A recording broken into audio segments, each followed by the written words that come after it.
درود بھیجیں ایک دفعہ مل کے محمد آل محمد۔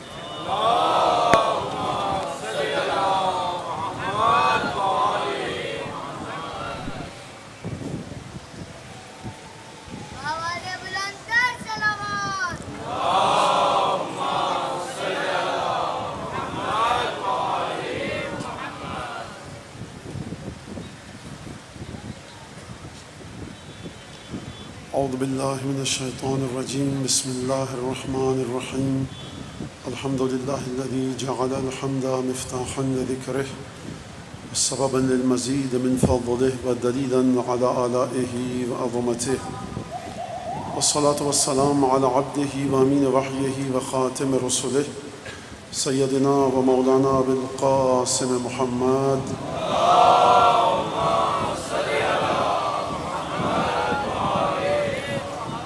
وعلى أهل بيته الطيبين الطاهرين الذين أذهب الله عنهم الرجس وطهرهم تطهيرا.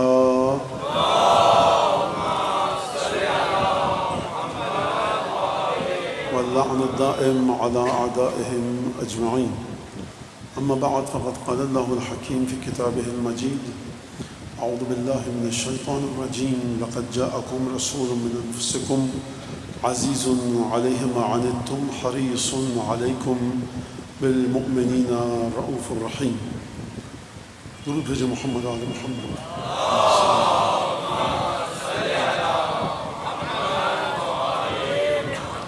رسالت اور حقیقت امامت، اس کے عنوان کے تحت یہ گفتگو آپ کے سامنے پیش کی جا رہی ہے، اور کل کی گفتگو یقیناً آپ کے پیش نظر ہوگی، آپ کے ذہنوں میں اور حافظوں میں محفوظ ہوگی کہ میں نے عرض کیا کہ اگر امیر المومنین کی شخصیت کو سمجھنا ہے تو نہج البلاغہ کا بڑی توجہ کے ساتھ مطالعہ انسان جاری رکھے، اور اس میں کوشش کرے انسان کے خطوط کا مطالعہ پہلے کرے، کلمات قصار چھوٹے چھوٹے جملے جو ہیں ان کا مطالعہ کرے، سوچے، اور پھر اس کے بعد مولا کی جتنی بھی زیارتیں مفاتیح الجنان میں نقل ہوئی ہیں ان کا اردو ترجمہ پڑھے۔ کوئی ضروری نہیں ہے عربی پڑھنے کی ضرورت نہیں ہے، کیونکہ عربی آپ کی سمجھ میں نہیں آئے گی، آئی تو ائمہ کی طرف سے عربی زبان میں، اور زیارت پڑھنا اس وقت کہا جائے گا جب آپ عربی میں پڑھیں، کیونکہ جو چیز ائمہ کی زبان مبارک سے آئی ہے وہ الفاظ ائمہ کے الفاظ ہیں، اردو میں آپ ترجمہ پڑھیں، لیکن بہرحال مذائقہ نہیں ہے سمجھنے کے لیے۔ تو بہرحال کسی تمہیدی گفتگو کے بقول دوستوں کے کہ تمہیدی گفتگو ذرا بہت زیادہ نہیں ہونی چاہیے۔ یہ جو آیت آپ کے سامنے سورہ توبہ کی آخری آیت سے پہلے والی آیت پڑھی میں نے 128ویں، اس کے بعد والی آیت مسلسل اس کا ترجمہ چل رہا ہے، اشارے اس کے اوپر، ایماءات، اور جو اس کی ہلکی پھلکی کہیے آپ ایک تشریح یا تفسیر، وہ آپ کے سامنے میں پیش کر رہا ہوں۔ آج پھر اس آیت کو پڑھتے ہیں، اس کے بعد والی آیت کو ترجمہ سرنامہ کلام میں جو آیت ہے اس کا آپ کو علم ہے کہ تمہارے پاس ایک رسول آیا، تم ہی میں سے ہے، مکے میں تمہارے درمیان زندگی گزارتا تھا، تمہارے ساتھ ہے، روز و شب کیسے گزرے، خاندان کیا تھا، بچپنا، لڑکپن، جوانی کیسے گزری، نیک کردار، بہترین کردار، کوئی خامی، کوئی نقص نہیں، لہٰذا سیدھی سی بات ہے، نتیجہ اس کی بات مانو۔ پھر اس کے بعد کون سی آیت تھی؟ آخری آیت، فَإِن تَوَلَّوْا فَقُلْ حَسْبِيَ اللَّهُ عَلَيْهِ تَوَكَّلْتُ وَهُوَ رَبُّ الْعَرْشِ الْعَظِيمِ۔ اگر یہ پیٹھ موڑ کے چلے جائیں، تمہاری بات نہ سنیں، تو ان سے کہو کہ حسبی اللہ، خدا میرے لیے کافی ہے، علیہ توکلت، میں نے اللہ پر ہی صرف توکل کیا ہے، اور وہو رب العرش العظیم، خدا عرش عظیم کا رب ہے۔ یہ اس آیت میں پروردگار عالم کی 2 یا 3 خصوصیات بتائی گئیں، نبی کریم کے تعلق سے، نبی کریم کے حوالے سے، نبی کریم کے اعتبار سے۔ اہم بات کیا ہے؟ تاکید کس پر ہے؟ زور سارا کس پر ہے؟ اس بات پر کہ حسبی اللہ، خدا میرے لیے کافی ہے۔ تو میں نے آپ کو سمجھا دیا کہ خدا نے کس طرح سے نبی کریم کو اپنی کفایت اور اپنا کافی ہونا سمجھایا۔ جو مستہزئین تھے، جو مذاق اڑاتے تھے، ان کو موت دے دی، لیکن جو شانع تھے، جو نبی کریم کی شخصیت کو اس طرح سے برباد کر رہے تھے الزامات لگا کر کہ جس میں استہزاء نہ ہو، مذاق نہ اڑائیں، لیکن اتنی چالاکی کے ساتھ گفتگو کی جائے کہ نبی کریم کی شخصیت سماج میں نیچے آ جائے اور نبی کریم کے کام کو نقصان پہنچے، لہٰذا، اور اس کے بعد آیت آپ کے سامنے وہ حدیث، معذرت زیارت کا جملہ کہ جو امیر المومنین کے حوالے سے ہے، لقد اخف الظفر و اسر الحسر و تجرع الغصہ، نبی کریم اپنے سینوں میں اپنے سینے مبارک میں کتنی حسرتیں لے کر چلے گئے، کتنی ٹھنڈی سانسیں تھیں، جو موقع تھا کہ ٹھنڈی سانسیں لینے کا، لیکن اتنا مظلوم ہمارا اور آپ کا نبی کہ وہ ٹھنڈی سانس بھی نہ لے پایا. وہ تجرع الغصہ، کڑوے گھونٹ صبر کے پیے، ناگوار حالات کو دیکھ کر ناگواری کو برداشت کیا. اب برداشت کیا تو کیسے؟ حسبی اللہ. اب زیادہ لمبی گفتگو آج تمہید نہیں باندھوں گا آپ کے سامنے. برداشت کیا تو کیسے نبی کریم نے؟ حسرت جو نبی کریم کے دل میں تھی اس کو کیسے برداشت کیا؟ بغیر کسی فاصلے کے چلیے خطبہ غدیر کی جانب، کہ غدیر میں نبی کریم نے 2 جملے صرف غدیر کا خطبہ تو سرکار کیا کہنے. وہ ہستی دے رہی ہے خطبہ جس کے کیا کہنے، حکم اس کا ہے جس کے کیا کہنے، اور جس کے بارے میں خطبہ ہے اس کے کیا کہنے. تو تینوں کے تینوں طرف سے کیا کہنے. تو جب مرحلہ یہ ہے کہ کیا کہنے تو سرکار میری کیا اوقات اور حیثیت کے میں کچھ کہوں. لیکن 2 جملے آپ سنتے جائیے گا جناب امیر المومنین کے حوالے سے. فرمایا معاشر الناس ان النور من اللہ مسلوق فی وبعد فی علی وبعد علی فی نسلہ الی المہدی القائم. فرمایا لوگ سلامت رہو، خوش کہ فرمایا کہ دیکھو لوگوں، کتنے لوگ ہیں، کتنے صحابہ کے نام ہیں؟ 1,20,000 30,000 50,000، یعنی 1,50,000 1.5 لاکھ سے کم کچھ، 1 لاکھ سے 1.5 لاکھ کے بیچ میں صحابہ کرام موجود ہیں. فرمایا رسول خدا نے معاشر الناس، اے لوگوں، اللہ کا نور، النور من اللہ، اللہ کی جانب سے جو نور ہے، مسلوق فیہ، وہ میرے وجود میں جاری ہے. کوئی بڑی بات نہیں ہے، سب کو پتہ ہے، نئی بات نہیں ہے، ہم مانتے ہیں. اچھا جو نہ مانے اس کا عقیدہ خراب ہے. تو نبی کریم بڑی بات اس عنوان سے کہ ہم کو پتہ ہے یا رسول اللہ ہم مانتے ہیں، لیکن رسول خدا گفتگو کہاں تک لے کر جا رہے ہیں؟ کوئی نئی بات نہیں ہے، قرآن کہہ چکا ہے. لیکن نبی کریم گفتگو کو ایک حد تک، ایک جگہ تک لے کے جانا چاہتے ہیں. سمجھ میں آ گئی بات. ان النور من اللہ مسلوق فیہ و بعدی، اور میرے بعد فی علی، علی میں نور خدا ہے، اور علی کے بعد علی کی نسل میں ہے. اور یہ نور کہاں تک چلے گا؟ 12ویں تک. تو نور خدا کے چلنے کا سلسلہ شروع ہوا رسول اللہ سے، آیا علی ابن ابی طالب میں، اور جناب امیر کے بعد جائے گا حضرت حجت تک. درمیان میں کون ہے؟ امام حسن ہے، امام حسین ہے، جناب سید سجاد ہیں، امام باقر ہیں، امام جعفر صادق ہیں، امام موسیٰ کاظم اور امام علی رضا، امام محمد تقی، امام علی نقی، امام حسن عسکری. یہ پورا کا پورا نور کا سلسلہ چل رہا ہے. لہذا جو آپ سے کہا جاتا ہے کہ امام نے جو کہہ دیا اس پر ایمان لائیے، اس کی وجہ یہ کہ آپ ہیں اندھیرے میں، امام ہے نور میں. وہ شخص دلیل کا دعویٰ نہیں کر سکتا اس سے کہ جو نور میں ہے. تم تاریکی میں ہو، تم کیا سمجھو گے کہ نور کس مرحلے پر ہے؟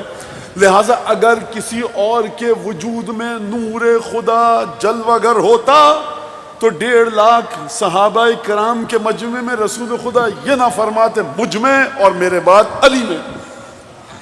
لہٰذا اب جس کو نور خدا چاہیے وہ علی ابن ابی طالب کے پاس آئے، جس کو اللہ تبارک و تعالیٰ کی جانب سے روشنی چاہیے وہ علی ابن ابی طالب کے پاس آئے. اب یہ بات ہو گئی ختم صاحب یہاں پر.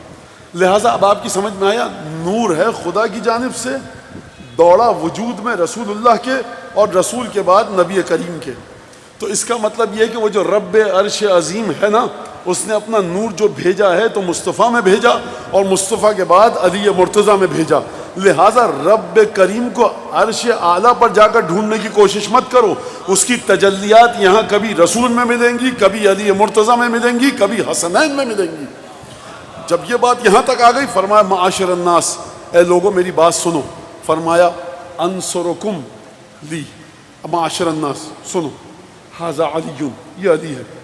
انصرکم لی واعزکم علی واحقکم بی واقربکم الی. کہا لوگوں میری بات سنو، یہ ہے علی، سب سے زیادہ تم میں سب سے زیادہ یہ میرے نزدیک ہے.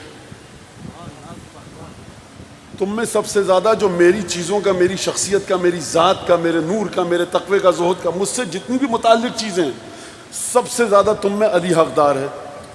اقربکم الی، تم میں سب سے زیادہ علی میرے نزدیک ہے. تم میں سب سے زیادہ. اب اس جملے کو بتانے سے پہلے میں دوبارہ آپ کو زحمت دوں گا.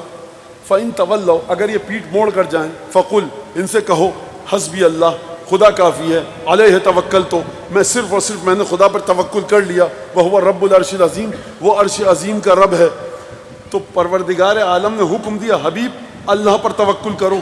تو اب خطبہ غدیر میں رسول خدا بتا رہے ہیں کہ توکل کی تصویر کیا تھی. فرمایا انصرکم لی، تم میں سب سے زیادہ جس نے میری مدد کی وہ یہی علی ہے جو میرے ہاتھوں پر بلند ہے.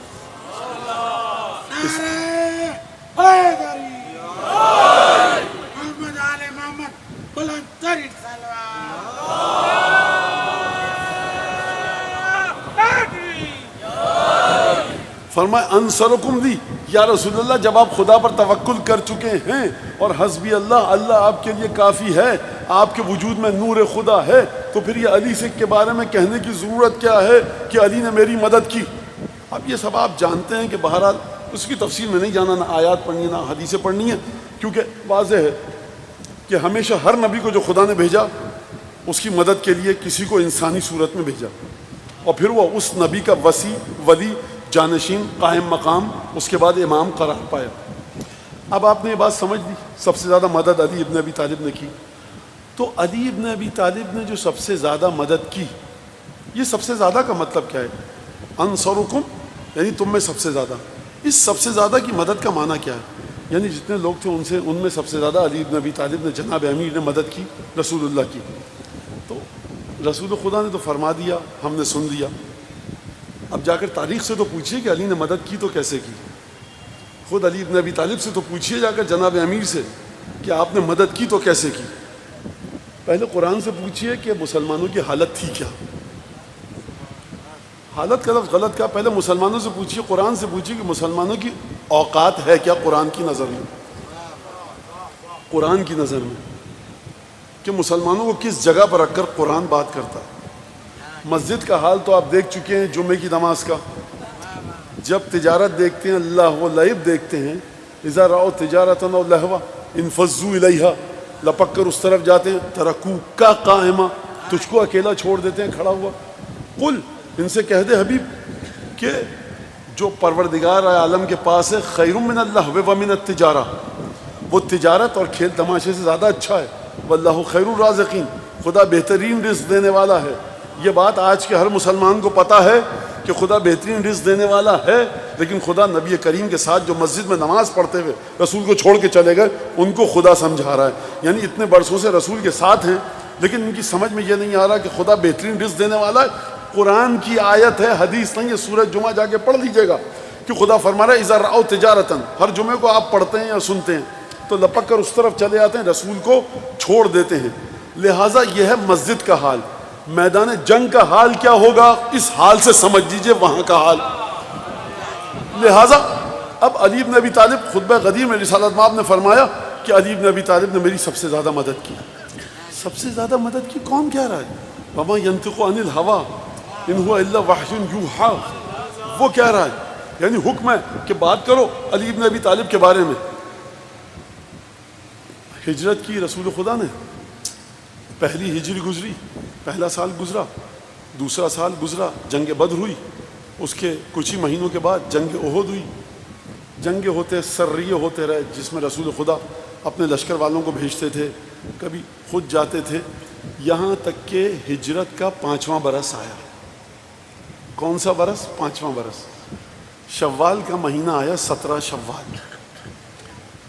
قرآن نے پورا سورہ اس واقعے کے بارے میں نازل کیا ہے، سورہ احزاب کے نام سے، جس میں جنگ احزاب یعنی جنگ خندق کا پروردگار عالم نے تذکرہ کیا ہے. اور اس سورہ کو جا کر دیکھیے تو آپ کو سمجھ میں آئے گا کہ جو رسول کے ساتھ سرکار نماز جو پڑھ رہے ہیں آپ مسجد میں، وہ بہت آسان جگہ ہے. میدان جنگ اس سے کٹھن امتحان ہے. سمجھیے کہ قرآن مجید میں پروردگار عالم نے مسلمانوں کے لیے کس امتحان کا کس انداز سے ذکر کیا ہے. پروردگار عالم فرماتا ہے کہ دیکھو سورہ احزاب، جب لشکر آ گیا، خبر ملی کہ لشکر آ رہا ہے کفار کا. عرب کے جتنے بھی کفار تھے وہ اکٹھا ہو کر متحد ہو کر آئے تھے مسلمانوں سے جنگ کرنے کے لیے. 10,000 کا لشکر تھا. اور اگر انگریزی حساب سے دیکھا جائے تو جنوری کا مہینہ تھا. جنوری کا مہینہ تھا، میں اس لیے بتا رہا ہوں کہ ٹھنڈک بہت تھی، اور کفار نے بھی مسلمانوں نے بھی آگ جلائی تھی ٹھنڈک سے بچاؤ کے لیے. یہ جو میں آگ جلانے کا ذکر کیا ہے، یہ آیت آئے گی تو اشارہ کروں گا، اس وجہ سے میں نے ذکر کیا. بہرحال بیٹھے، مشورہ ہوا. سلمان فارسی نے مشورہ دیا کہ یا رسول اللہ، ہمارا طریقہ یہ، دشمن آتا ہے خندق کھود دیتے ہیں، لہذا دشمن اسے پھلانگ کر جست لگا کر آ نہیں سکتا. گھوڑے اتارے گا تو گھوڑے نکلیں گے کیسے؟ اگر پیدل اترے گا تو پھر نکلنا، ہم اس کو وہاں سے نقصان پہنچا دیں گے، ہرا دیں گے دشمن کو. رسول خدا نے ایک ہلال کی طرح، کرسنٹ کی طرح مدینے کے باہر ایک خندق کھودی، پشت پر مدینہ، سامنے سے خندق، کہ مسلمانوں کے سامنے اگر لشکر آئے تو خندق کی رکاوٹ ان کو دکھے. مسلمان موجود ہیں. یہاں تک تو بات ہوئی تاریخ کی. اب چلیے آپ 9ویں آیت سورہ احزاب کی، کہ جس میں پروردگار عالم مسلمانوں کا حال بتا رہا ہے، اور عجیب انداز سے بتایا. یا ایھا الذین آمنوا اذکروا نعمت اللہ علیکم اذ جاءتکم جنودا فارسلنا علیہم ریحا وجنودا لم تروها. یاد کرو اس وقت کو مسلمانوں کہ جب تم جنگ میں، جنگ خندق میں لشکر میں گھر گئے تھے، کفار کا لشکر آیا تھا. نعمت کو یاد کرو جو خدا نے نعمت تم پر نازل کی تھی جنگ خندق میں، اس کو یاد کرو کہ جب تم خندق کے اندر تھے، یعنی خندق کی پشت پر تھے، لشکر آیا تھا تو پروردگار نے تمہاری مدد کے لیے ریحن، ہوا کو بھیجا، وجنودا لم تروها، کچھ ایسے لشکر بھی بھیجے جن کو تم نہیں دیکھ سکتے تھے. تو ہوا کیا، سردی کا موسم ہے، کفار نے آگ جلائی. خدا نے بعد میں جب جنگ خندق میں مولا کا عمرو بن عبدود کے ساتھ مقابلہ ہو گیا اور وہ مر گیا، قتل ہو گیا، تو اس کے بعد خدا نے ایسی ہوا چلائی کہ جس سے ان کی آگ جلائے نہ جلی تو ایک مشکل ہو گئی، خیمے اکھڑ گئے، جس کے بعد کفار وہاں پر ٹھہر نہیں سکے. لیکن یہ بعد کا واقعہ ہے. کفار کے لشکر کی ہوا اکھیڑی تو کس نے؟ خدا نے ہوا بھیجی تھی شعلوں کو بجھانے کے لیے. عمرو بن عبدود کی ہوا اکھیڑی تو کس نے اکھیڑی؟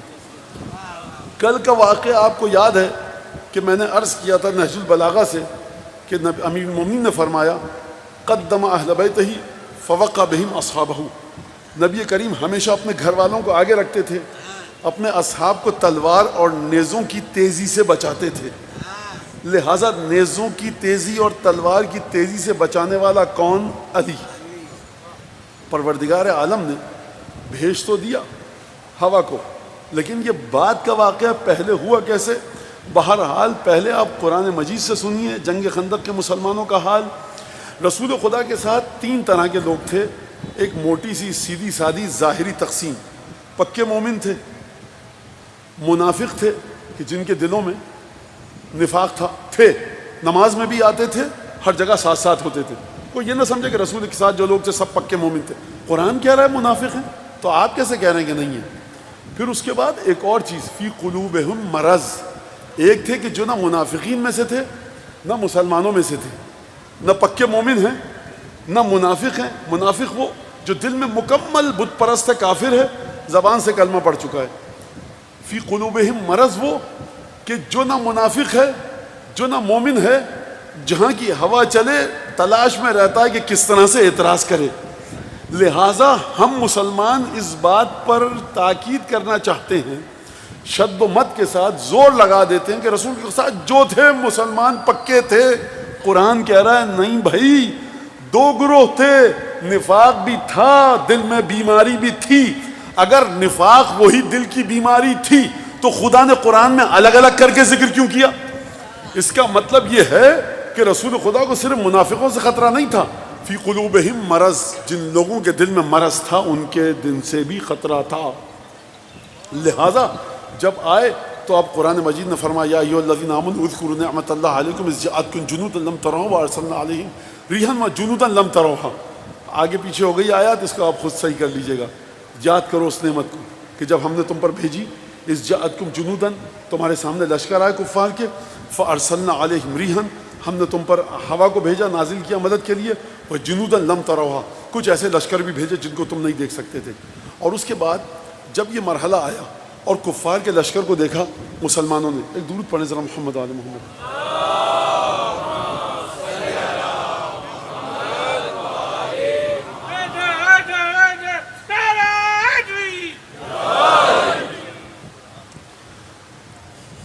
خوب آرام آرام سے آیت پڑھ رہا ہوں، هنالک ابتلی المؤمنون وزلزلوا زلزالا شدیدا۔ پروردگار نے فرمایا وہ موقع تھا کہ جب ایمان والوں کا امتحان ہوا، اتنا بڑا لشکر ہے، مومن کا امتحان ہوا۔ هنالک ابتلی المؤمنون وزلزلوا زلزالا شدیدا، بہت شدید دھچکا پہنچا مومنین کو کہ یہ ہو کیا رہا ہے، اتنا بڑا لشکر ہے، ہوگا کیا۔ خوب توجہ کرنا عزیزان گرامی، ایک ایک بات پر میں آخر میں جو آپ کو نتیجہ دینا چاہتا ہوں، تو اس خطبہ غدیر کے جملے سے مجھے ملانا ہے کہ تم میں سب سے زیادہ میری مدد علی نے کی۔ اگر آپ اس کو اپنے ذہن میں نہیں رکھیں گے پوری گفتگو کو قرآن کی، تو آخر میں نتیجہ آپ کی سمجھ میں نہیں آئے گا۔ تو مومنین سب ایک طرف، اچھا مومنین کے دل کو دھچکا پہنچا کہ نہیں پہنچا؟ دھچکا تو پہنچا، زلزلوا زلزالا شدیدا، بڑے شدید طریقے سے خدا نے ہلا کر رکھ دیا۔ اور پھر اس کے بعد وَلَمَّا رَأَى الْمُؤْمِنُونَ الْأَحْزَابَ، مومنین نے جب لشکر کو دیکھا کفار کے، قالوا، انہوں نے یہ کہا، هَذَا مَا وَعَدَنَا اللَّهُ وَرَسُولُهُ، یہی وہ وعدہ ہے جو اللہ اور اس کے رسول نے ہم سے کیا تھا۔ وَمَا وَعَدَنَا اللَّهُ وَرَسُولُهُ، جو اللہ اور اس کے رسول نے ہم سے وعدہ کیا تھا وہ سچا وعدہ تھا۔ اور پھر فرمایا وَمَا زَادَهُمْ إِلَّا إِيمَانًا وَتَسْلِيمًا، جب مومنین نے لشکر کو دیکھا کفار کے اور دل ان کا لرز اٹھا کہ یہ ہو کیا رہا ہے، تو اگلے ہی لمحے ان کو یہ سمجھ میں آ گیا کہ یہی وہ وعدہ تھا جو اللہ اور اس کے رسول نے کیا تھا۔ لشکر کو دیکھا کفار کے، 10,000 کا لشکر، گھبرائے نہیں، وَمَا زَادَهُمْ إِلَّا إِيمَانًا وَتَسْلِيمًا، ایمان بھی دل میں بڑھ گیا اور سر تسلیم بھی مزید شدت سے خم ہو گیا۔ اور اس کے بعد جب منافقون نے دیکھا کہ لشکر کفار کو، خوب توجہ کر رہے ہیں آپ، یہ کون ہے جو بات کر رہا ہے؟ رسول کے لشکر میں ہے۔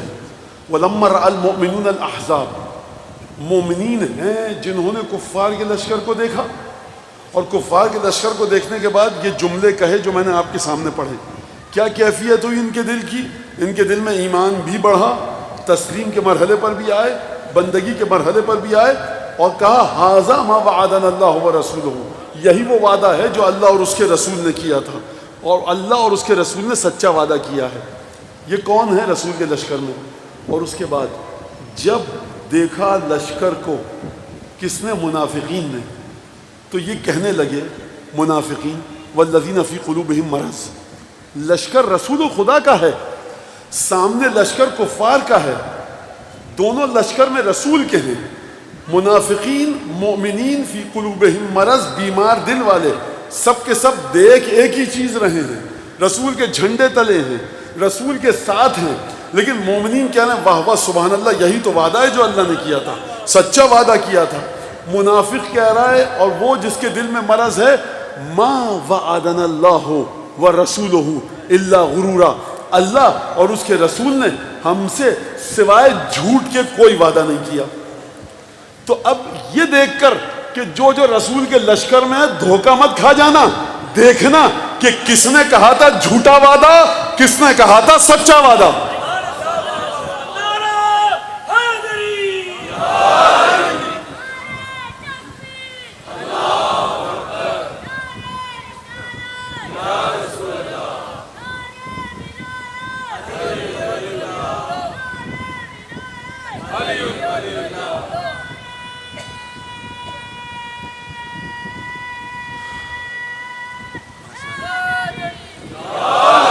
جنگ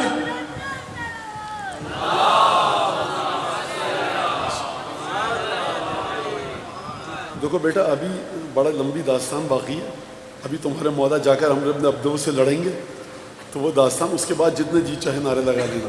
بہرحال خدا اس بچے کو صحت دے، سلامتی دے، اس کے ماں باپ کو صحت سلامتی دے انشاءاللہ، اور اس کو ایمان کی دولت میں اس کے اضافہ فرما۔ تو بات نعرے اتنے خطرناک بات کیا ہو رہی ہے؟ تو جنگ کے اندر رسول کے لشکر کے ساتھ جو ہے نا، یہ دیکھ کر مت تسلی کر لینا اپنی، یہ تو جنگ میں رسول کے جھنڈے تلے تھے. مسئلے کا آغاز ہی رسول کے لشکر سے ہوتا ہے. خدا کافروں کی مذمت نہیں کرا، ارے وہ تو ہیں کافر. یہ جو یقول المنافقون، منافقین نے کہا والذین فی قلوبہم مرض، یہ ہیں کس کے لشکر میں؟ رسول کے لشکر میں ہیں. مسجد میں ہیں تو خطبے کے دوران بھاگنے کے چکر میں، مسجد میں ہیں سر پہ چھت ہے، رسول کھڑے ہیں، بیوپاری کی خانچے فروش کی ٹھیلے والے کی آواز سن کے چلے جاتے ہیں. میدان جنگ میں ہیں تو کہہ رہے ہیں کہ ہم سے سوائے جھوٹے وعدے کے کچھ وعدہ نہیں کیا. نماز میں آپ کا امتحان ہوا تو کارکردگی یہ، جنگ میں امتحان ہوا تو کارکردگی یہ. تو اب اللہ کا رسول سوائے علی کے علاوہ فخر کرے تو کس پر؟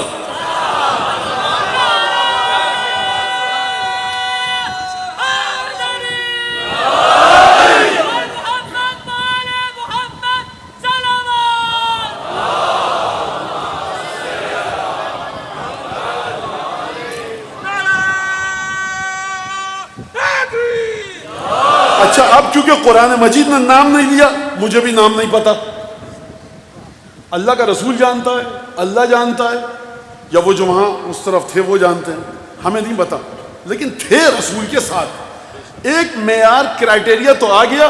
جو رسول کے ساتھ جنگوں میں شریک ہوا، جو رسول کے ساتھ نماز پڑھی تھی، وہ سب کے سب ایمان کے اس لیول پر نہیں تھے. یہ قرآن کہہ رہا ہے. کسی محدث نے اگر اس بات کے اوپر اعتراض کیا کہ غلط ہے، وہ ایمان سے باہر چلا جائے گا، قرآن کے خلاف گفتگو کرے گا. حدیث کو تولنا ہے قرآن کی روشنی میں تولو. قرآن کہہ رہا ہے والذین فی قلوبہم مرض ھذا ما وعدنا اللہ ورسولہ الا غرورا. اگر کاش یہ کہہ دیتے وعدنا اللہ ورسولہ غرورا، اللہ اور اس کے رسول نے ہم سے جھوٹا وعدہ کیا، تو تب بھی شاید ہمارے دل کو شاید قرار آ جاتا، کچھ آنسو کچھ جاتے. میاں کہنے لگے ما وعدنا اللہ ورسولہ الا غرورا، اللہ اور اس کے رسول نے جو وعدہ کیا سب جھوٹا کیا. تو ان کی رسالت بچی. اب یہی شخص جو خیبر، جو خندق میں رسول کے ساتھ ہے، یہ جملہ کہہ رہا ہے، قرآن مجید فرما رہا ہے سورہ احزاب. اب یہی کل صبح کو فجر کو جب گھر میں نماز پڑھے گا اور کہے گا اشہد ان محمد رسول اللہ، تو جبرائیل اس کے منہ پر یہ اذان نہیں دے کے ماریں گے کہ شرم نہیں آتی؟ کل تو خندق کے میدان میں ہمارے رسول پر یہ الزام لگا کے آیا، اب گواہی دے رہا ہے. ارے تیری گواہی کی کوئی اوقات نہیں ہے، تو ہمارے رسول کو جھوٹا کہہ کے ٹکرے لگا رہا ہے. پڑھتا رہے نماز، کاٹتا رہے چکر، تیری عبادت قبول نہیں ہے.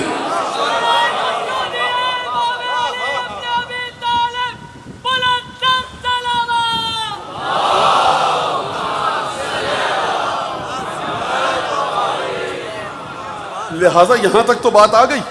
وَلَمَّا رَأَى الْمُؤْمِنُونَ الْأَحْزَابَ، اور مومنین نے جب لشکر کو دیکھا، دیکھیے دونوں ایک ہی جگہ کھڑے ہیں، دونوں ایک ہی جگہ کھڑے ہیں، دونوں ایک ہی لشکر میں ہیں، دونوں ایک ہی لشکر کو دیکھ رہے ہیں. دیکھنے والے بھی ایک وہیں پہ کھڑے ہیں، سب ایک ہی مقام پر کھڑے ہیں رسول کے لشکر میں، اسی لشکر کو دیکھ رہے ہیں، اسی لشکر کو دیکھ رہے ہیں. یہ دیدگاہ میں، یہ دیکھنے کے انداز میں فرق کیسے آیا؟ فرق کیسے آیا کہ نور تو ہے رسول کے وجود میں. ابھی تو خطبہ غدیر بتایا آپ کو، اور اس کے بعد نور ہے علی بن ابی طالب میں. اگر نور کے ذریعے دیکھو گے تو کہو گے ھذا ما وعدنا اللہ ورسولہ، اور اگر اپنے بلبوتے پر دیکھو گے، رسول کو اپنے جیسا سمجھ کر دیکھو گے، تو اسی مرحلے پر رہو گے. بات ختم ہو گئی. نکات بہت سارے، بات تفصیل سے ہو جائے گی، چھوڑیے. اب رسول کا خیمہ موجود. عمرو بن عبدود پہلوان، عمرو بن عبدود عامری گھوڑے کو پیچھے لے کے گیا، دوڑاتا ہوا آیا اور خندق کو پھلانگ کر مسلمانوں کی طرف آ گیا. اچھا اب بہادری میں عمرو بن عبدود زیادہ بہتر ہے یا وہ مسلمان جو اللہ اور اس کے رسول کو جھوٹا کہہ رہے ہیں؟ یعنی امیر المومنین کا مقابلہ عرب کے ہمہ شمہ سے نہیں تھا، اس سے نہیں تھا جو آ گیا ٹہلتا ہوا بیچارہ، دھان پان سا تلوار نہ سنبھالی جائے. علی بن ابی طالب کے فخر کی بات یہ ہے کہ کبھی کسی ہمہ شمار راہگیر چلتے پھرتے کو نہیں مارا، جب بھی مارا عرب کے نام گرامی کو مارا.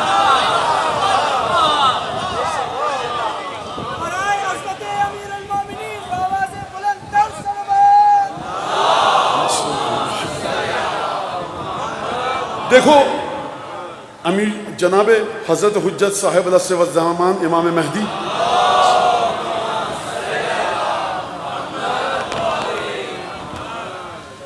امام زمانہ کے جد بزرگوار کا ذکر ہے، اور یقین ہے مجھے کہ تمام انبیاء خوش ہیں اس وقت، انشاءاللہ کہ خوش ہوں. اور اس پر تصدیق لے جتنے بھی اب درود بھیجیے گا نا آپ لوگ، تو امام زمانہ کی نیابت میں مولا کو بھیجنا. اب یہ نیت کر لو، اللہم صل علی محمد.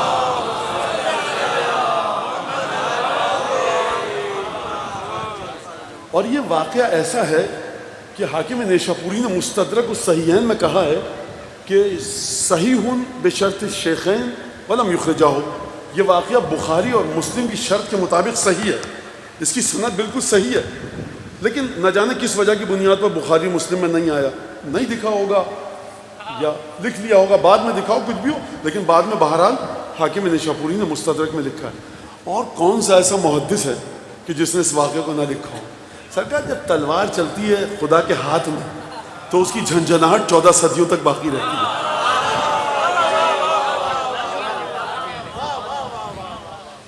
آ گیا گھوڑا پھلانگ کر آیا، بڑا بہادر تھا، اکیلا آ جائے، رسول خدا کے خیمے کے گرد چکر کاٹے. مورخین نے کہا وہ یعنبہم، توہین آمیز لہجے میں گفتگو فرما رہا ہے. الا یبرز الیہ بطل رجل، ہے کوئی مرد جو باہر نکلے لڑے مجھ سے.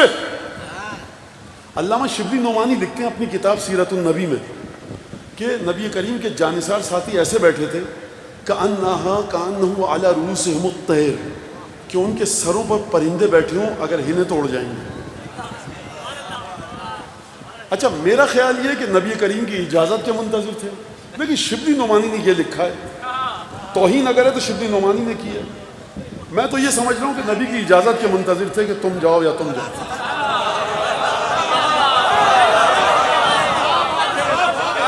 درود بھیجے بلند آواز سے محمد عالم.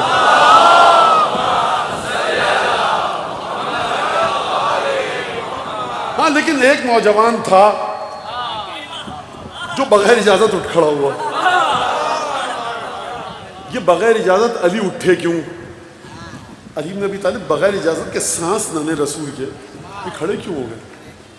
اچھا جب وہ کَأَيْنَ جَنَّتُكُمُ الَّتِي تَزْعَمُونَ أَنَّكُمْ، وہ کہاں ہے تمہاری جنت جس کے بارے میں تم گمان کرتے ہو کہ ہمیں قتل کے شہید ہونے کے بعد وہاں چلے جاؤ گے؟ کہاں؟ الا فیکم رجل یبرز، اب نکلو باہر آؤ. جب اس نے رسول کے خیمے کا چکر کاٹا، اب کیونکہ بات آ گئی تھی ناموس رسالت پر، امیر مومنین کھڑے ہو گئے. اب یہ میں اس کتاب سے پڑھ رہا ہوں جو علامہ ہلی نے نہیں لکھی، علامہ مجلسی نے نہیں لکھی، شیخ صدوق نے نہیں لکھی، کہ قابل قبول رہے سب کے لیے. کہ اجلس، بیٹھ جاؤ. علی بیٹھ گئے. دوبارہ اس نے چکر کاٹا ایک، علی پھر کھڑے ہوئے. کہا اجلس، بیٹھ جاؤ. علی پھر بیٹھ گئے. دوبارہ اس نے چکر کاٹا، رجس پڑھا. علی پھر کھڑے ہوئے. کہا کہ یا علی ھذا عمرو، یہ عمرو بن عبد ود ہے. کہا یا رسول اللہ وانا علی.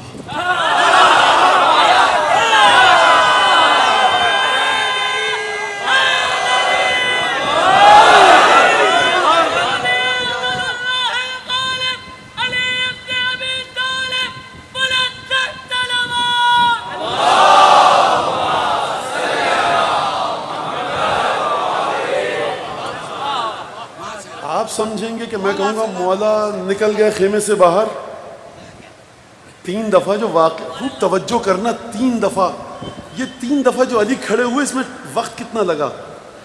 یہ کسی کے پاس گھڑی ہے یا تھی اس وقت؟ یہ تاریخ سے مورخ سے پوچھئے وقت کتنا لگا. عمرو بن عبد ود کا کافر بھی کبھی کبھی کام کی بات کہہ جاتا ہے. عمرو بن عبد ود کا ایک جملہ ہے جس سے سمجھ میں آیا کہ وقت کتنا لگا. رجس پڑھا آ کر، کہا لقد بحثت من النداء لجمعهم حل من مبارزی، ارے چیخ چیخ کے میری آواز بیٹھ گئی ہے تو نکلو نہ کوئی باہر. ایک انسان کتنی دیر چیخے گا کہ اس کی آواز بیٹھ جائے؟ 2 سیکنڈ 3 سیکنڈ. آپ کہہ سکتے ہیں یا علی ذرا رک جاتے تو آپ نہ جاتے ہم چلے جاتے. اور قربان جاؤں علی بن ابی طالب کی ذوالجنہ کی قدموں کے خاک کے، کہ یہ نہیں کہا فاطمہ بنت اسد کے سپوت نے یا رسول اللہ آپ کو پالا میرے بابا نے، ماں نے میری حمایت کی، بدر میں ہم، احد میں ہم، شب ہجرت ہم، جنگوں میں ہم، اب یہ آیا ہے 10,000 کا لشکر ہے، بھائی تم میں سے کوئی نہیں جا سکتا. کہا علی بن ابی طالب جب رسول کو دیکھتے ہیں نا تو دنیا اور کائنات کی کسی چیز کو نہیں دیکھتے، تبھی تو فرمایا انصرکم، تم میں سب سے زیادہ علی نے میری مدد کی. اچھا بات یہ کہ نور اگر نور کی مدد نہ کرے تو کیا تاریکی نور کی مدد کرے گی؟ فرمایا امیر المومنین نے. اور اس کے بعد یہ جملہ میرے خود میں بتا رہا ہوں، رٹو طوطے کی طرح واقعہ پڑھ رہا ہوں. کہاں علی بن ابی طالب کی بہادری کے عشر عشیر کے آگے دنیا کے بڑے بڑے بہادر نہ ٹک سکیں. مجھ جیسے انسان کی اوقات ہے کوئی؟ اصل تکلفاً نہیں، مولانا نے بڑی تواضع نہیں ہے، یہ حقیقت عقیدہ سمجھو اس کو.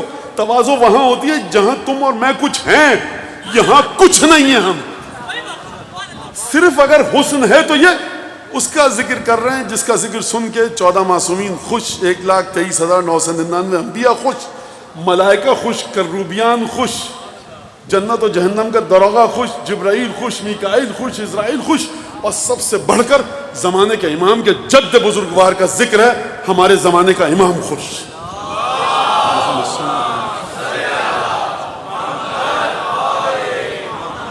اور جو ثواب کی اجر کی امید ہے کہ جب یہ مجمع یہاں سے اٹھ کر جائے تو مولا علی کی محبت مزید بڑھا کر لے کر جائے. اس کے علاوہ کوئی کچھ کہیں کچھ ہے وہ نہیں، یہ یاد رکھنا کہیں پر کچھ نہیں ہے، خبر کچھ بھی نہیں ہے سوائے اس دروازے کے اور سوائے ان کی شخصیت کے.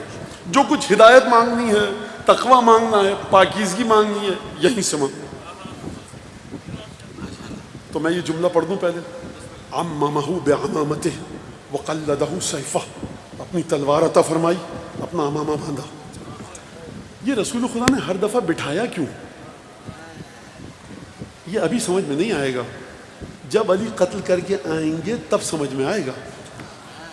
یہ ابھی نہیں سمجھ سکتے آپ. عمرو بن عبد الود نے کہا لقد بحثت من النداء الى جمعهم هل من مبارزی وقفت اذ جبن المشجع موقف القرن المناجزی.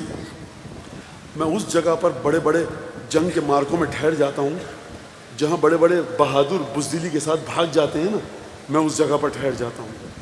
وَلَذَلِكَ لَمْ أَزَلْ مُتَسَرِّعًا نَحْوَ الْحَزَاهِزِ.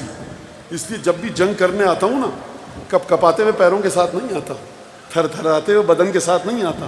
مجھے میرا سپہ سالار دھکے دے کے باہر نہیں نکالتا، بڑے جم کر دوڑتا ہوا آتا ہوں مقابلہ کرنے کے لیے. اس جملے کو یاد رکھنا، دوڑتا ہوا آتا ہوں مقابلے کے لیے. اس جملے کو یاد رکھنا عزیزان گرامی، مجھے کام ہے اس جملے سے. وَلِذَلِكَ لَمْ أَزَلْ مُتَسَرِّعًا نَحْوَ الْحَزَاهِزِ. جب بھی جنگ کرنے آتا ہوں نا دوڑتا ہوا آتا ہوں. إِنَّ الشَّجَاعَةَ فِي الْفَتَى وَالْجُودَ مِنْ خَيْرِ الْغَرَائِزِ. اگر کوئی جوان مرد ہے نا، فتح کا آپ کو میں مانا تو بتاؤں تو یہ بے ادبی ہے. سب کو پتا ہے کہ فتح لا فتح الا اللہ. فتح کا معنی سب کو پتا ہے. عمرو بن عبد الود کہہ رہا ہے ان الشجاعۃ فی الفتح والجود من خیر الغرائز. کسی جوان میں، فتح جوان مرد میں، بہادر میں، جو پامردی کے ساتھ ڈٹ کر کھڑا ہوتا ہے، استقلال کے ساتھ مقابلہ کرتا ہے. فتح جس میں جوان مردی کی صلاحیتیں ہیں، صفات ہیں، عادتیں ہیں.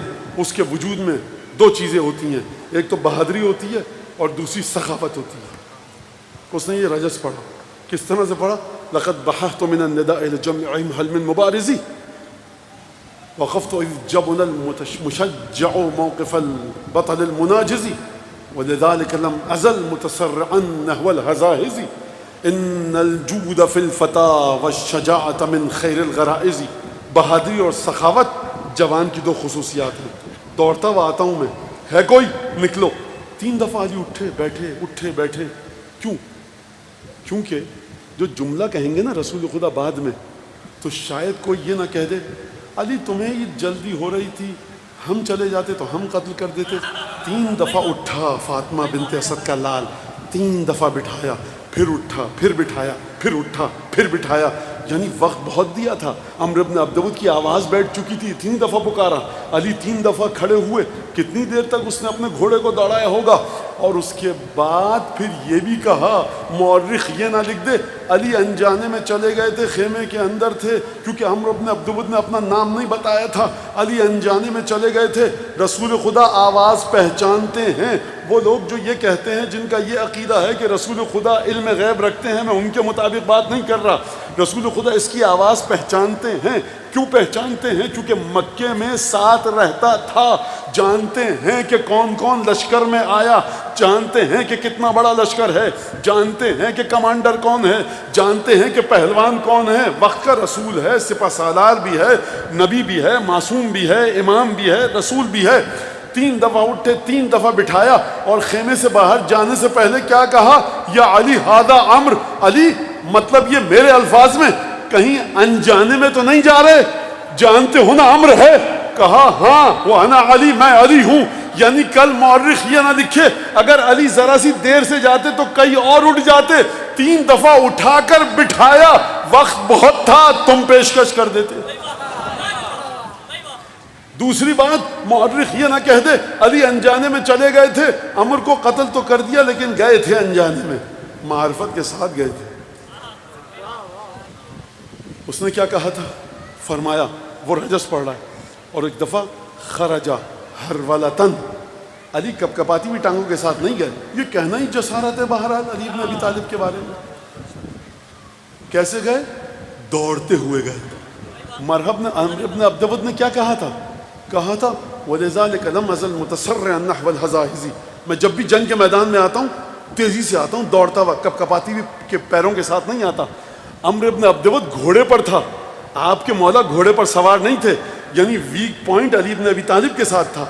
فنون حرب کے مطابق علی بن ابی طالب کمزور حیثیت میں تھے، لیکن کمزور حیثیت میں ہونے کے باوجود کہا لا تعجلن لقد اتاک مجیب صوتک غیر عاجزی. جلدی مت کر، تیرے رجس کا جواب دینے والا آ رہا ہے. لا تعجلن لقد اتاک مجیب صوتک غیر عاجزی ذو نیت و بصیرت و صدق منج کل فائزی. وہ آ رہا ہے جس کی نیت پاک ہے، وہ آ رہا ہے جو صاحب صدق و صفا ہے. اور یاد رکھ، تو نے کہا سخاوت اور شجاعت، میں کہتا ہوں سچائی ہے جو کامیاب کو کامیاب کرتی ہے. وَإِنِّي لَأَرْجُو أَنْ أُقِيمَ عَلَيْكَ نَائِحَةَ الْجَنَائِزِ بِضَرْبَةٍ النَّجْلَاءِ يَبْقَى صَوْتُهَا عِنْدَ الْهَزَائِزِ. اور امید میں یہ کرتا ہوں کہ تجھے ایک ایسی ضرب لگاؤں کہ جس سے تیرا کام تمام ہو جائے، اور ایسی ضرب لگاؤں گا کہ جب بھی جنگوں کی بات ہوگی نا، علی کی ضربت کا ذکر ضرور رہے گا.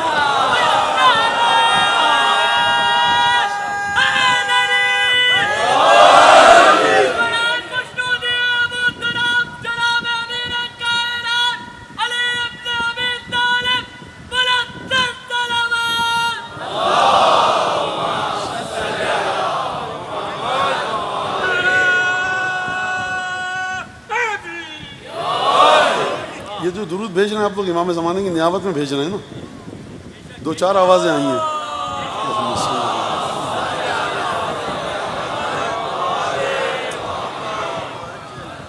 اب یہاں پر نہیں، آپ توجہ سے سن رہے ہیں، وقت نکلا جا رہا ہے، لیکن اب ذرا سا خندق سے باہر آئیے. ہاں، یہ چھٹی کا بھی ایک بڑا فلسفہ عجیب ہے. خیر، عمرو بن عبدود علی بن ابی طالب سے زیادہ تجربہ کار ہے، لشکر اس کے پاس زیادہ ہے، گھوڑا بھی ہے، زرہ بھی اچھی ہے. علی بن ابی طالب جو کی روٹی کھا کر آئے ہیں، زرہ نہیں ہے، گھوڑے پر نہیں ہے. اپنے مولا کی شخصیت کا تھوڑی دیر کے لیے سائیکالوجیکل انالیسس، نفسیاتی تجزیہ تو کرو. جب تک انسان کے حواس اس کا ساتھ نہ دیں وہ شعر نہیں کہہ سکتا. جب تک انسان کے حواس ساتھ نہ دیں. جس ردیف اور قافیے میں عمرو بن عبدود نے رجس پڑھا، مولا نے اسی ردیف اور قافیے میں پڑھا. یعنی یہ علی مخمل و کمخاب کے بچھونے پر بیٹھے تھے یا میدان جنگ میں تھے؟ یہ اتنا عظیم واقعہ تھا. مولانا روم نے یہاں پر یہ جملہ کہا اس جنگ کو دیکھ کر: در شجاعت شیر ربانی استی، در فتوت خود کے دانت کی استی. اے علی بہادری میں تو اللہ کا شیر ہے، لیکن جوان مردی میں تو کیا ہے یہ تو ہی جانتا ہے، کوئی اور نہیں جانتا. اب اس شعر پر دو چار جملے سن لیجئے اسی شعر کے بارے میں. شجاعت یعنی انسان کے عمل سے پتہ لگ جاتا ہے. فتوت ان اعمال کو بھی شامل ہوتا ہے جو انسان اپنے دل میں رکھتا ہے، زبان سے ظاہر نہیں کرتا. ایک صاحب کو آپ نے فرض کیجئے پیسے دیے، انہوں نے جا کر اپنی مشکل کو حل کر لیا. لوگوں نے پوچھا بھائی کیا اتنے پیسے آپ کے پاس، ماشاءاللہ مشکل کو حل کر لیا، اب آپ کے سامنے تعریف ہو رہی ہے، آپ چپ بیٹھے. ہاں ماشاءاللہ سے اللہ تعالیٰ نے آپ کو دیا. آپ یہ نہیں کہہ رہے میں نے پیسے دیے تھے. آپ نے کسی کو پڑھایا، وہ کامیاب ہو گیا اور سب اس کی تعریف کر رہے ہیں. آپ یہ نہیں کہہ رہے میں نے پڑھایا تھا اس جاہل کو، نادان کو. یہ فتوت ہے. یہ ہر ایک میں نہیں ہوتی، یہ ہر ایک میں نہیں ہوتی سرکار. یہ شان کریمی ہے جو اس گھر کے علاوہ جہاں جاؤ نجاست اندھیرا کیا مطلب ہے؟ اس گھر میں ہی تو ہوگی اور کہاں ہوگی. تو فتح کہہ کر اس نے بلایا، امیر المومنین نے جواب دیا. مولانا روم نے شعر کہا: در شجاعت شیر ربانی استی، در فتوت خود کے دانت کی استی. آپ فتوت کے اندر تو آپ خود جانتے ہیں کون ہے. دوبارہ سے ایک دفعہ پڑھوں تاکہ تازہ ہو جائے. کہا کہ لا تعجلن لقد اتاک مجیب صوتک غیر عاجزی. جلدی مت کر بالکل بھی، تیری پکار رجس کا جواب دینے والا آ رہا ہے. نہیں غلط کہا میں نے، غلطی ہو گئی، زبان پھسل گئی. آ رہا ہے نہیں ہے، لقد اتاک، آ گیا تیرے سر پر. لقد اتاک مجیب صوتک غیر عاجزی ذو نیت و صدق، ذو نیت و بصیرت والصدق منج کل فائزی.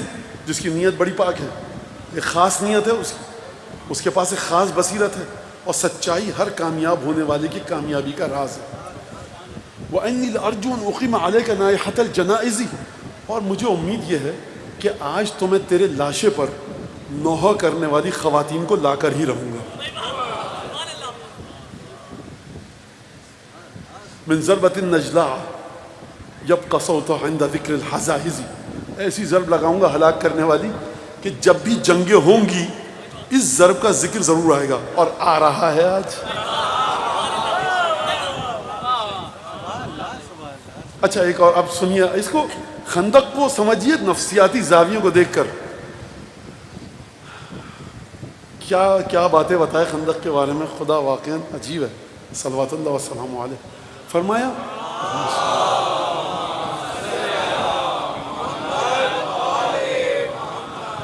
کہ جب انسان جاتا ہے، نکلتا ہے، تو ایک رتی برابر بھی اس کے اندر اگر خوف ہو، جنگ لڑنے گیا پہلوان سے، تو چاہتا ہے تھوڑے سے رحم کے جذبات اپنے لیے خرید لے، کہ مار تو لگائے، پٹائی تو کرے میری، لیکن تھوڑا سا رحم کھا کر.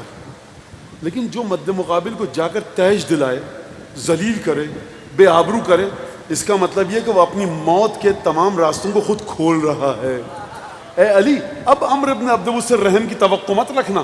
تم نے اتنا بڑا جملہ کہہ دیا، ان مکے والوں اور مدینے والوں کی زبان میں بات کر رہا ہوں. یا علی تم نے اتنا بڑا جملہ کہہ دیا، وَإِنِّي لَأَرْجُو أَنْ أُقِيمَ عَلَيْكَ نَائِحَةَ الْجَنَائِزِ.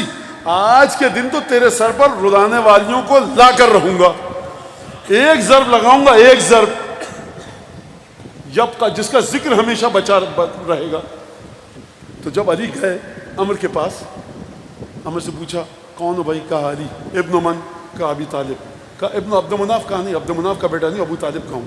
کہا تمہارا باپ میرا دوست تھا، اور اوپر جا کر شجرہ ملتا ہے. تو کہا کہ انت ابن اخی، تمہارے باپ سے تو میری دوستی تھی، اور لا احب ان احرق دمک، مجھے تیرا خون بہانا پسند نہیں ہے، واپس چلا جا. کہا ولیکن انا احب ان احرق دمک، تجھے خون پسند نہیں ہے بہانا، مجھے پسند ہے تیرا خون بہانا. یعنی خود یقین کریں جنگ خندق جیسی کوئی جنگ نہیں ہے کہ جس میں علی ابن ابی طالب کی شخصیت کا اتنی خوبصورت طریقے سے نفسیاتی تجزیہ کیا جا سکے کہ وہ پہلوان جو مد مقابل پر ہے، وہ پہلوان کہ جب علی خیمے سے نکلے تو کسی نے چپکے سے کہا بھائی محبت میں کہا ہوگا، خود نہیں جا پا رہا وہ بیچارہ، لیکن علی سے تو محبت کرتا ہے نا. کہا یا علی ذرا دیکھ کے جائیے گا، 1000 آدمیوں کے برابر ہے. بھائی آپ نہیں گئے، ڈرائیے تو مت، ہولائیے تو مت. نہیں وہ نہیں گیا بھی، لیکن محبت تھی ابھی انہوں نے کہا علی یہ ہے. بہرحال چلے گئے. آپ درود بھیجیں، نہ جانا آپ کیا درود بھیجیے.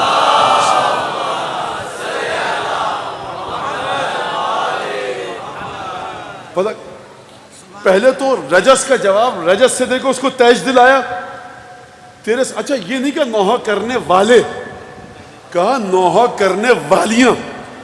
یہ بہادر کے لیے بڑا تیج دلایا. جبکہ ابن من کہا علی، ابن عبد مناف کہا لا، ابن ابی طالب کہا تمہارا باپ میرا جاہلیت میں دوست تھا پرانے زمانے میں، اور یہ لا احب احرق دمک، تیرا خون نہیں بہانا چاہتا، میں بہانا چاہتا ہوں. ایک اور تیج دلایا کہہ کر یا علی آپ کوئی ہو اگر تو وہ کہا یا علی آپ اپنے فرار کے سارے راستے بند کر رہے ہیں. تو علی یہ جواب دیں گے جس کو فرار کرنا ہوگا وہ دروازہ کھلا چھوڑے گا نا، مجھے فرار کرنا ہی نہیں ہے.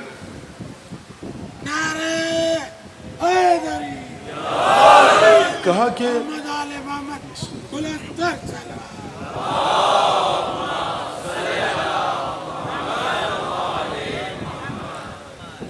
کہ اچھا تم ابو طالب کے بیٹے ہو، یعنی محمد تمہارا چچا زاد بھائی ہے. میری گفتگو ہے، میں اپنے الفاظ میں، جی محمد میرا چچا زاد بھائی ہے. کہا ما آمن ابن عمک اذ بعثک الی ان اختطفک برعمہ ھذا شائلا بین الارض والسماء لا حی ولا میت. کہا تیرے چچا زاد بھائی نے کس بھروسے پر تجھے یہاں بھیج دیا؟ اس کو خوف نہ آیا کہ میں تجھے اپنے نیزے میں پرو کر ٹانگ دوں زمین اور آسمان کے بیچ میں، اور تو تڑپتا رہے میرے نیزے پر؟ نہ مردوں میں ہوگا نہ تو زندے میں. یہ وہ جگہ تھی جہاں پہ علی کہتے کہ دیکھو کسی کو بتاؤ گے تو نہیں، واپس جا رہا ہوں میں. آ تو گیا نا، رسول سے کہوں یا رسول اللہ وہ ہمارے آپ کے خاندان کا دوست تھا پرانا، تو اس نے کہا واپس چلے جاؤ، عزت بھی بچ جاتی. عمرو بن عبد ود کے سامنے بھی چلے گئے. توجہ فرما رہے ہیں آپ؟ اب آپ سمجھ رہے ہیں کہ نیت جو امیر المومنین کی ہے، مکمل تیج دلاؤں اس کو، اور اس کے بعد اس سے جس طرح سے یہ مجھ سے بات کر رہا ہے، یہاں پر ایک اصلاح کر دوں میں بات کی. تیج دلانے کا مطلب یہ ہے کہ اگر تو بے ادبی سے بات کر رہا ہے تو ہم بھی تو اس سے اسی طرح بات کریں گے، کیونکہ اس نے آ کر رسول خدا کے خیمے کی بے حرمتی کی تھی. علی بن ابی طالب نے آج تک کسی سے ایسے بات نہیں کی جیسے عمرو بن عبد ود عامری سے. کیوں؟ کیونکہ اس نے رسول کی توہین کی تھی. لہٰذا اب جو امیر المومنین نے گفتگو کی ہے وہ رسول کی توہین کا بدلہ لیا ہے. کہا کہ ما آمن ابن عمک حین بعثک الی ان اختطفک برمح ھذا وکنت شاعلا بین السماء والارض لا حی ولا میت. تیرے چچا زاد بھائی کو ڈر نہ لگا، خوف نہیں آیا، اس کو گھبرایا نہیں؟ تو جیسے نوجوان کو میرے سامنے بھیجا. 5 ہجری، علی بن ابی طالب 26 برس کے ہیں. 26 برس کے کتنے بیٹھے ہیں یہاں پر ماشاءاللہ سے، خدا ان کی جوانیوں کو برکت عطا کرے. اور عمرو بن عبد ود بڑا تنومند طاقتور پہلوان، عرب کا مشہور پہلوان، اس کے مقابلے میں ابو طالب کا چاند 25 برس کی عمر، جو کی روٹی کھجور کھا کر مزدوریاں کر کے زندگی گزار. یہ ہے آپ کا ہمارا مولا. کہا ما بعثنی ابن عمی الیک. عمرو بن عبد ود کے جملے کا تو ترجمہ سمجھ میں آ گیا نا؟ نہ زندہ ہوگا نہ مردہ ہوگا، تجھے نیزے میں پروں گا. کتنا خوفناک جملہ ہے.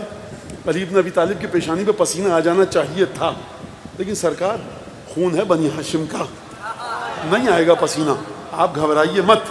لہٰذا جناب امیر نے کہا کہ میرے چچا زاد بھائی نے اس لیے مجھے بھیجا کہ ان انا قتلتک فانت فی النار وانا فی الجنہ. اگر میں نے تجھے مار دیا تو جائے گا جہنم میں جنت مجھے ملے گی. وَإِنْ أَنْتَ قَتَلْتَنِي، اگر تو نے مجھے مار دیا تو میں جنت میں جاؤں گا اور تو جہنم میں جائے گا. تو عمرو بن عبد ود نے کہا کلتاہما لک یا علی. اچھا دونوں طرح سے فائدہ تمہارا ہی ہوگا. یہ اس کا جملہ تاریخ میں ہے. اب یہاں سے بات ختم ہوئی. امیر المومنین نے کہا کہ میں نے یہ سنا ہے وَأَنْتَ مُتَعَلِّقٌ بِأَسْتَارِ الْكَعْبَةِ، کہ تو نے خانہ کعبہ کا جو پردہ پکڑ کر یہ دعا مانگی ہے، ما یعرض علی ثلاثۃ اشیاء الا انا اخترت واحدۃ منہن. جب بھی کوئی میرے سامنے اگر 3 چیزیں مجھے پیش کرے، 3 آپشن دے، یا یہ کرو یا یہ کرو یا یہ کرو، ان میں سے میں ایک کو چن لیتا ہوں. کہا کہ ہاں صحیح سنا ہے. کہا کہ میں تجھ سے کہہ رہا ہوں انتر جا حیث جئتا، جہاں سے آیا واپس چلا جا. کہا یہ تو بڑی ذلت کی بات ہے، لہٰذا امیر المومنین نے پہلے جنگ نہیں کی ہے، پہلے کہا واپس چلا جا. آپ سوچ رہے ہیں عمرو ابن عبدود نے کہا ہوگا 25 برس کا نوجوان ہے، 26 برس کا، مجھ سے کہہ رہا ہے واپس چلا جا. لہٰذا یہ اعتماد علی ابن ابی طالب کو کس پر؟ اب آپ کی سمجھ میں آیا، حسبی اللہ، اللہ کافی ہے. تو جو آپ کہتے ہیں اللہ کافی ہے، تو دعا کرتے نا خدا فرشتہ بھیج دیتا، عمرو ابن عبدود کے سامنے چلا جاتا. اب آپ کی سمجھ میں جملہ آیا شہزادی کا جو میں نے 3 دن پہلے آپ کے سامنے کہا تھا، کلما اوقدوا نارا للحرب اطفأ اللہ القى اخاہ علی فی لہواتہا. جب بھی کفار نے جنگ کے شعلوں کو بھڑکایا، میرے بابا نے اپنے بھائی علی کو جنگ کے شعلوں میں جھونک دیا. بھائی اگر اللہ کافی ہے تو فرشتے آتے نا، اگر اللہ کافی ہے تو علی کو کیوں بھیجا؟ اگر اللہ کافی ہے علی سے مدد کیوں مانگی؟ اس کا مطلب یہ اللہ کافی ہے، لیکن علی کی کفایت، علی کی مدد خدا کی کفایت کی تصویر ہے. کہا کہ صحیح سنا. کہا یہ تو نہیں ہو سکتا. کہا تھا اچھا ٹھیک ہے، میں تجھے یہ کہ پیش کر رہا ہوں، ایک آفر پیشکش کر رہا ہوں، انتسلم، اسلام دیا. کہا یہ اگر کرنا ہوتا، آج 5 ہجری ہو چکی ہے، تو پہلے اسلام قبول نہیں کر لیتا. کہا پھر ٹھیک ہے جنگ کے لیے تیار ہو جاؤ. کہا ٹھیک ہے. جنگ ہوئی، گھمسان کا رن پڑا ایک طرح سے کہا جائے، گرد و غبار کا بادل اٹھا. عمرو بن عبدود کے سینے پر ہے جناب امیر، اور اس نے ایک بے ادبی کی. جو بے ادبی کی وہ ایک بتا سکتا ہوں، دوسری بتا نہیں سکتا. ایک کلامی تھی اور ایک عملی تھی. عملی یہ کہ اپنا لعاب دہن علی ابن ابی طالب کے چہرے پر پھینکا. علی ابن ابی طالب سینے سے نیچے اتر آئے. اصحاب خیمے سے منظر دیکھ رہے ہیں. کہ یا رسول اللہ یہ کیا نادانی والی حرکت، سینے سے اتر آئے، گلا کیوں نہیں کاٹا؟ رسول نے کہا علی آ جائے تو خود ہی بتائے گا. آئے، 2 مرحلے پیش آئے. کہا کہ علی آپ نے قتل کر دیا، اس کو سر کاٹ دیا، تو اس کا جو زرہ خود تمام تلوار تھی، یہ اس کی کل قیمت 1000 سونے کے سکے تھی، تو قانون کے مطابق عرب کے اتار کر لے آتے. کہا کہ شرم آتی ہے کہ مردہ کے جسم کو برہ نہ کروں. یہ ہے علی بن ابی طالب. اصلاً علی بن ابی طالب یعنی جلال و جمال خدا. علی بن ابی طالب یعنی اسم اعظم. علی ابن ابی طالب یعنی اسماء حسنہ خدا ایک مقام پر. علی ابن ابی طالب یعنی جنت. علی ابن ابی طالب یعنی توحید. علی ابن ابی طالب یعنی لا الہ الا اللہ. علی ابن ابی طالب یعنی نماز، روزہ، حج، زکوٰۃ. علی ابن ابی طالب یعنی توحید، عدل، رسالت، امامت، قیامت. علی ابن ابی طالب یعنی نور خدا.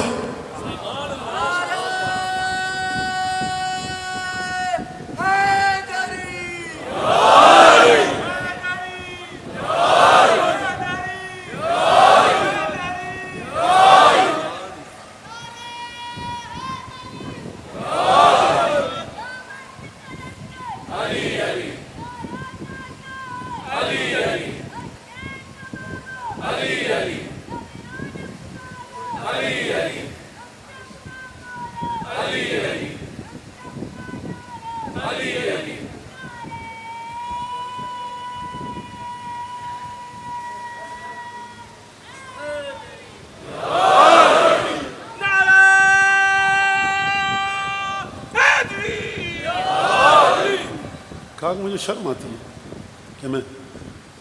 کہا کہ اچھا سینے سے کیوں اترا ہے؟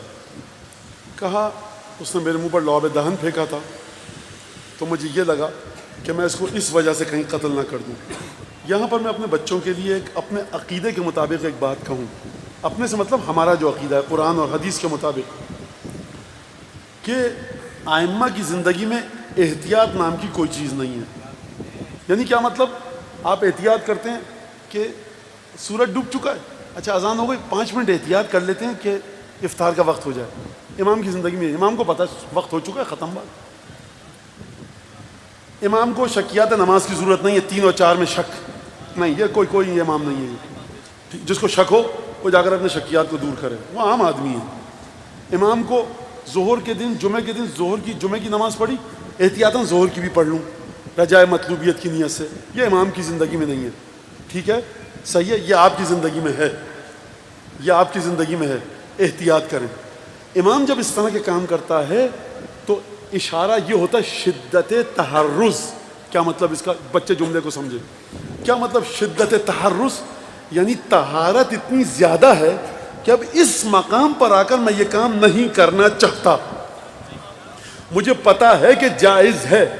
یعنی مسلمان تمام لوگ حدیث نقل کرتے ہیں کہ جس کنویں میں شراب گر جائے، علی بن ابی طالب اس حیوان کا گوشت نہیں کھائے گا کہ جس نے اپنے بدن کو سیراب کیا ہو اس کنویں کے پانی سے. جس حیوان کے بدن میں شراب کی آمیزش ہو اس کا گوشت کاٹ کر لائیں. امیر المومنین کہتے ہیں میں نہیں کھاؤں گا. تو جب جائز ہے، سب کچھ ہے، آپ کے فقہا فتویٰ دیتے ہیں. علی بن شدت تحرز یعنی شخصیت کی کرامت، بلندی، شرافت، بزرگواری اس جگہ پر ہے کہ علی بن ابی طالب اب یہاں پر داخل نہیں ہونا چاہتا. سمجھ میں آئی بات؟ توجہ کرنا. احتیاط امام کی زندگی میں معنی نہیں رکھتی. اگر احتیاط ہے تو اس معنوں میں کیا مطلب؟ دوڑے گھوڑا لے کر جنگ میں، دشمن بھاگ رہا ہے، دیکھا علی بن ابی طالب ذوالفقار لے کر گھوڑے پہ میرے پیچھے آ رہے ہیں. اس نے کیا کام کیا؟ اس نے کام ایسا کیا کہ علی بن ابی طالب کو نگاہیں نیچی کرنی پڑی. کیا مطلب؟ احتیاط فلاں یہ وہ نہ. اب تم اس مقام پر گر چکے ہو کہ میں اس مقام پر گر کر تمہیں قتل نہیں کر سکتا. دنیا کیا کہے گی علی نے کس کو کس حال میں قتل کیا. بچے سنیں، اب بچے میری بات کو، بچے سنیں. چاکلیٹ دلائی کسی بزرگ نے آپ کو جو بڑی پسند ہے، ریپر میں پیک ہے، 100 سال بھی سمندر میں پڑی رہے گی، قطرہ پانی کا نہیں جائے گا. آپ کے بچوں سے کہہ رہا ہوں، آپ کے ہاتھ میں چاکلیٹ تھی، آپ جا رہے تھے، گٹر تھا کھلا ہوا، اس میں گر گئی. اب یہ بچہ ہاتھ ڈال کے چاکلیٹ کو اٹھائے گا، نل سے دھوئے گا، کھا لے گا. بزرگ، باپ، بڑا بھائی، چچا، ماموں جو بھی ہو، کہ بیٹا نہیں، ہاتھ ہماری چاکلیٹ ہے. بچہ بھی اب ہاتھ نہیں ڈالے گا، کہے گا ہے تو میری. ایسی جگہ گر چکی ہے کہ اب میں اس میں ہاتھ نہیں ڈال سکتا.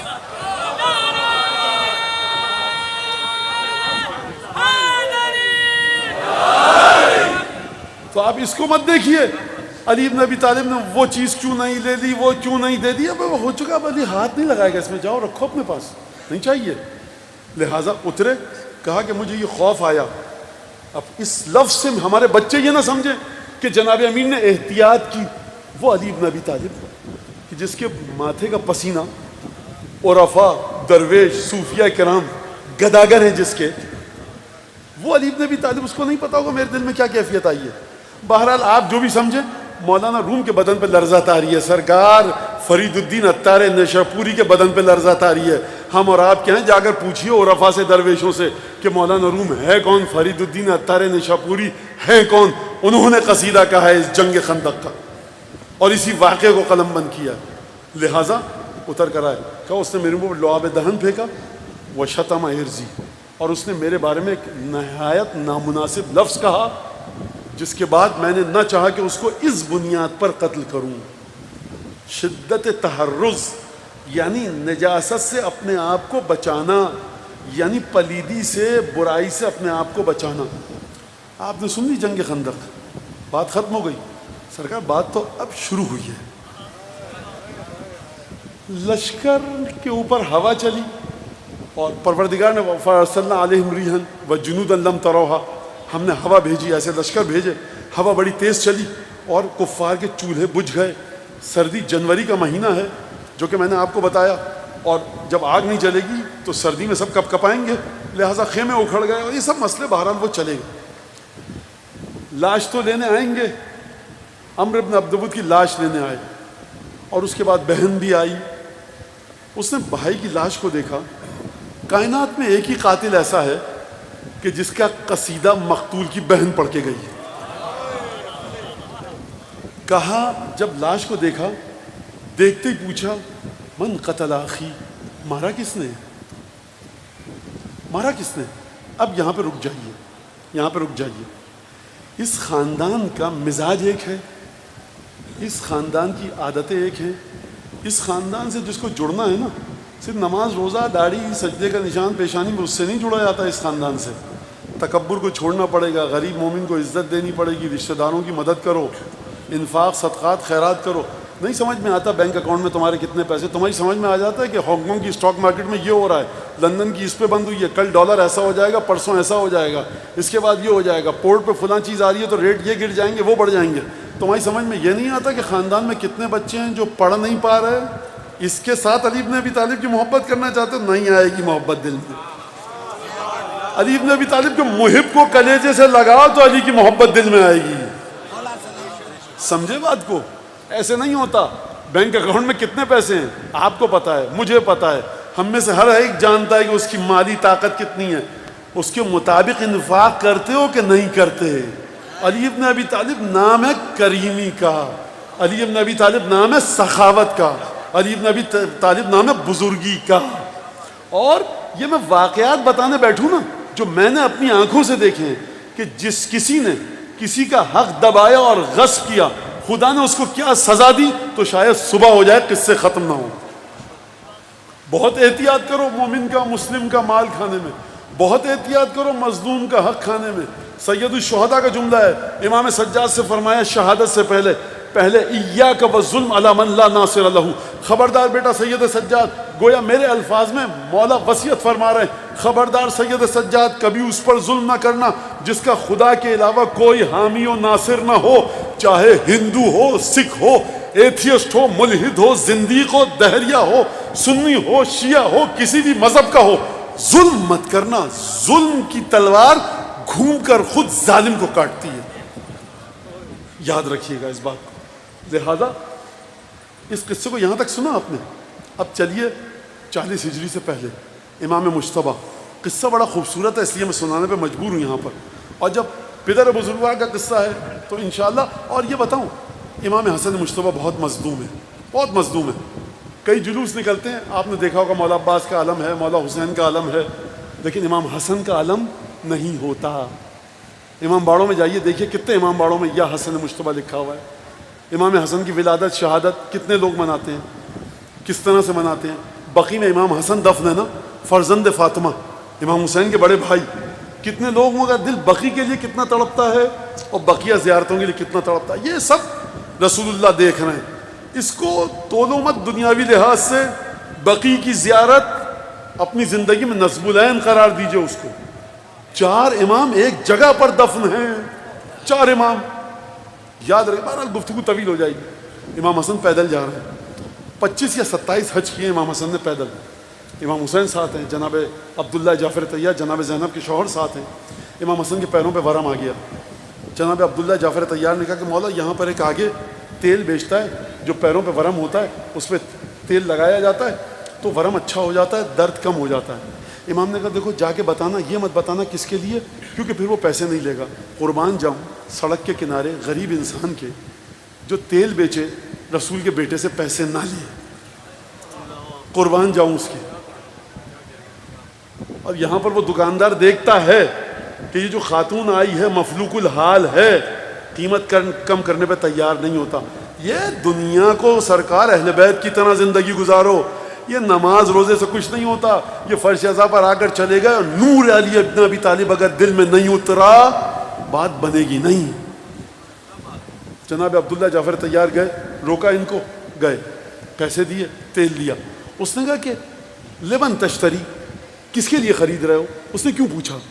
سڑک کے کنارے بیابان میں بیٹھا ہے, کیوں پوچھا؟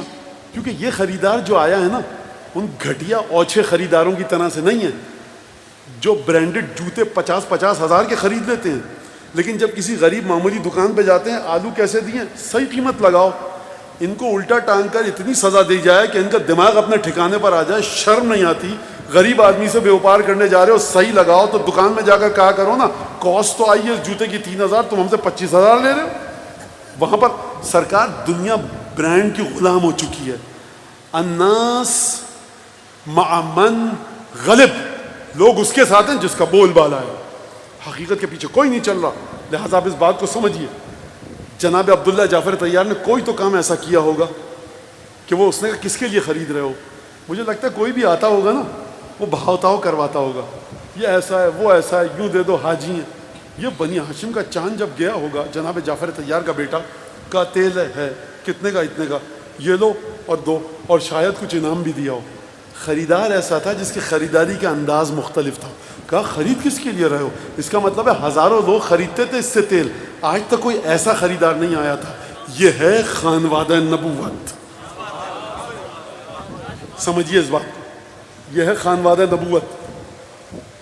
کہا کہ نہیں، بہرحال امام حسن کو دوڑتا کہا یا ابن رسول اللہ، تیل لے کر اس حال میں بیچنے آیا ہوں کہ میری بیوی کے یہاں ولادت متوقع ہے، بڑی شدید اذیت میں چھوڑ کر آیا ہوں، آپ دعا کریں خیریت سے معاملہ ہو جائے. کتنا غریب اور ضرورت مند ہوگا یہ کہ جو بیوی کو اس حال میں اکیلا چھوڑ کر آیا. قصوں کو پڑھ کے گزر مت جایا کرو، قصوں میں جھانک کر تاریخ کو ٹٹول کر باہر نکالا کرو. کتنا مصیبت زدہ ہوگا یہ شخص جو اس حال میں بیچارہ غریب تیل بیچنے آیا ہے. اور اس غریب کے ساتھ عبداللہ جعفر طیار نے اس طرح سے تیل خریدا ہوگا کہ جس کے ذہن میں یہ فکر ہے کہ بیوی کس کرب کے عالم میں ہے، اس کا ذہن گیا کہ تم کون ہو. اس کے پاس وقت نہیں ہونا چاہیے پوچھنے کا تم کون ہو، اس کا ذہن اپنی زوجہ کی طرف ہونا چاہیے. لیکن قربان جاؤں جناب جعفر طیار صلوات اللہ وسلام علیہ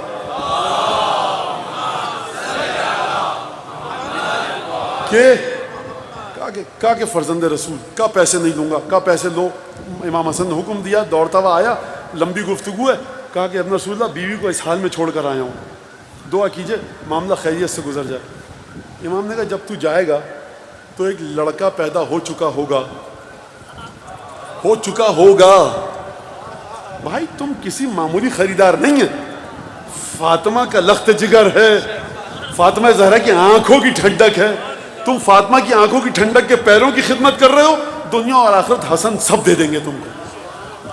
کہا کہ ایک بیٹا پیدا ہو چکا ہوگا، تیری بیوی بھی خیریت سے ہوگی، وہ بچہ بھی خیریت سے ہوگا. سرکار قصہ اس سے آگے کا ہے، اور وہ تیرا بچہ ہمارے خالص چاہنے والوں میں سے ہوگا.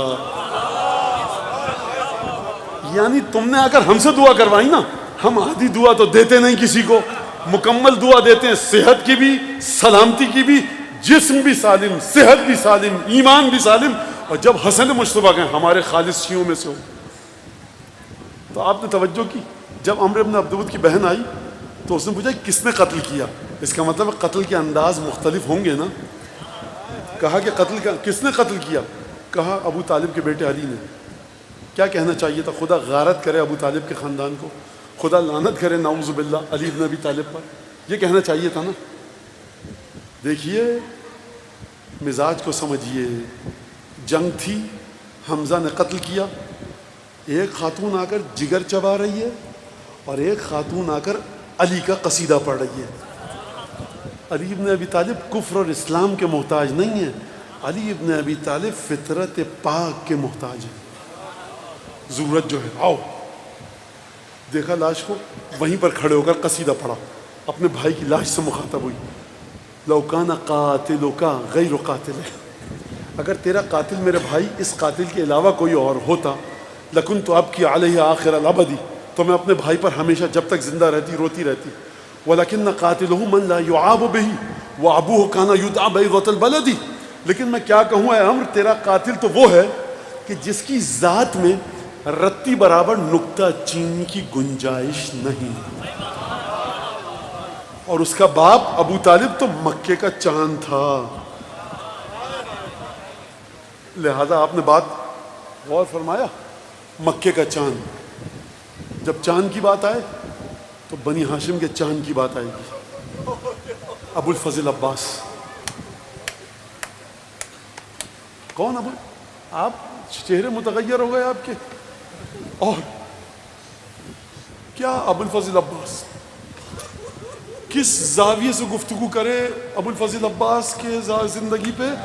عجیب، اپنے بابا کی طرح مظلوم ہے مولا عباس. یعنی عجیب شخصیت ہے ابو الفضل عباس.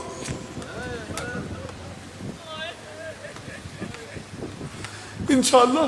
اچھا یہ جو شہزادہ ہے نا ابو الفضل عباس، اس کی مادر گرامی کو بالکل معمولی خاتون مت سمجھنا. مراجع فرماتے ہیں مجتہدین، اگر کبھی کسی مشکل میں پھنسو ابو الفضل عباس کی ماں سے مدد مانگو. اس بی بی نے اپنا سب کچھ فاطمہ کے بچوں پر قربان کر دیا، اب فاطمہ کی مرضی ام البنین پر قربان.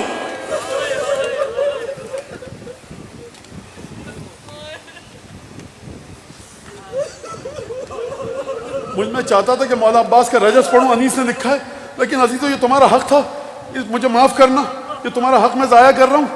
مجھ میں ہمت نہیں ہے کیونکہ اب مجھے ابو الفضل عباس کا وہ رجس پڑھنا ہے جو مولا نے خود فرات سے واپسی میں پڑھا تھا. تو مجھ میں طاقت اتنی نہیں ہے کہ میں مولا عباس کا وہ رجس بھی پڑھوں، پورے مسئلے پڑھوں.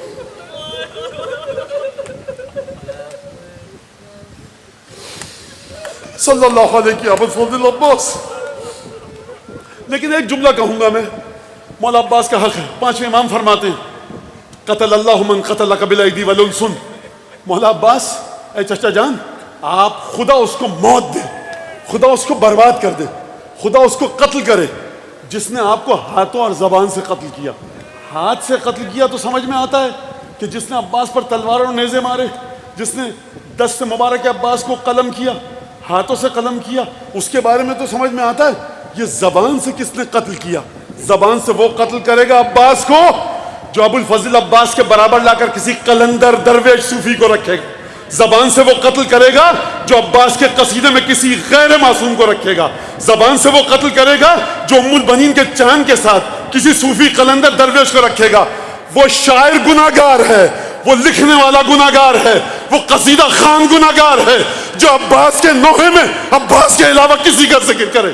یہ بچے رٹ لیتے ہیں، وہی قصیدہ پڑھنے لگے. کسی قلندر درویش کی جگہ نہیں ہے ابو الفضل عباس کے غم کے ساتھ، کسی درویش صوفی کی جگہ نہیں ہے، کسی مرجع کی جگہ نہیں ہے، کسی مجتہد محدث کی جگہ نہیں ہے، کسی انسان کی جگہ نہیں ہے کہ ابو الفضل عباس کے نوحے میں کسی اور کے نام کو شامل کرے. اگر جگہ ہے تو یا پنجتن کی، اگر جگہ ہے تو حسین کے معصوم بچوں کی، اگر جگہ ہے تو بھتیجیوں کی عباس کے، اگر جگہ ہے تو بہنوں کی جگہ. یاد رکھو، حذف کرو ایسے اشعار کو.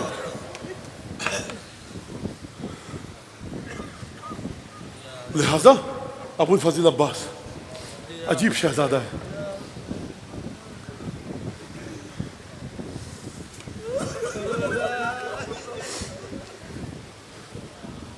جب ابو الفضل عباس اور جناب علی اکبر مدینے کی گلیوں سے گزرتے تھے نا، تو لوگ کوٹھوں پہ، چھتوں پہ، ڈیوڑیوں پہ، چبوتروں پہ چڑھ کے ان دونوں کو دیکھتے تھے. دونوں خوبرو شہزادے، بنی ہاشم، علی ابن ابی طالب کی اولاد، ایک پوتا دوسرا بیٹا.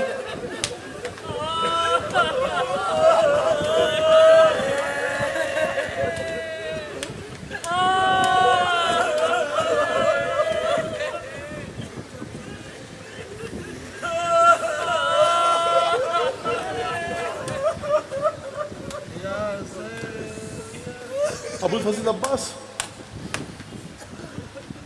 عجیب. فاستأذن العباس اخاہ الحسین. آخر میں عباس نے حسین سے جنگ کی اجازت مانگی. مقتل مکرم میں جملہ ہے کہ امام نے جواب دیا انت صاحب لوائی، عباس تم میرے علمدار ہو. کچھ عجب نہیں، عباس نے جواب دیا مولا وہ لشکر گیا کہاں؟ آپ کو پتہ ہے عباس کا ایک جملہ ہے مقتل میں، لقد یضیق صدری، مولا حسین اب میرا سینہ پھٹا جاتا ہے. یہ عباس کو جملہ کہنا نہیں چاہیے. جو سطح ہے نا عباس کی، مجھے بھی حیرت ہوئی پڑھ کے کہ مولا عباس سے مقتل سے نقل کیسے کیا کہ حسین کے سامنے آ کر عباس شکایت کریں اپنے سینے کی. یہ عباس کی سطح نہیں ہے. جانتے ہو ہوا کیا تھا واقعہ؟ ہوا کیا تھا؟ جب یہ واقعہ بتاؤں گا تو آپ کی سمجھ میں آ گیا کہ مولا نے کیوں کہا. جب لشکر کفار نے دیکھا نا کہ اب حسین کے لشکر میں کوئی مرد نہ رہا، تو لشکر کفار گھوڑا دوڑاتے ہوئے نزدیک آتے تھے. گھوڑوں کی ٹاپوں کی دھمک سیدانیوں کے کانوں میں جاتی تھی، تلواروں کی جھنجھناہٹ سیدانیوں کے کانوں میں جاتی تھی، سیدانیوں کے دل دہلتے تھے. یعنی جانتے ہیں عباس کیا کہہ رہے ہیں؟ مولا اب برداشت اس لیے نہیں ہو رہا کہ رسول کی بیٹیاں خیمے میں ڈریں، عباس زندہ رہے.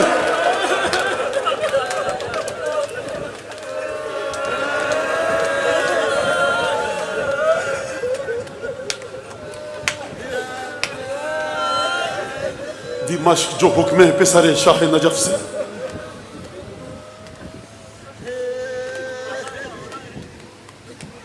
گل خیمے میں رونے کا اٹھا چار طرف سے، تالے ہوا خورشید زمیں برج شرف سے.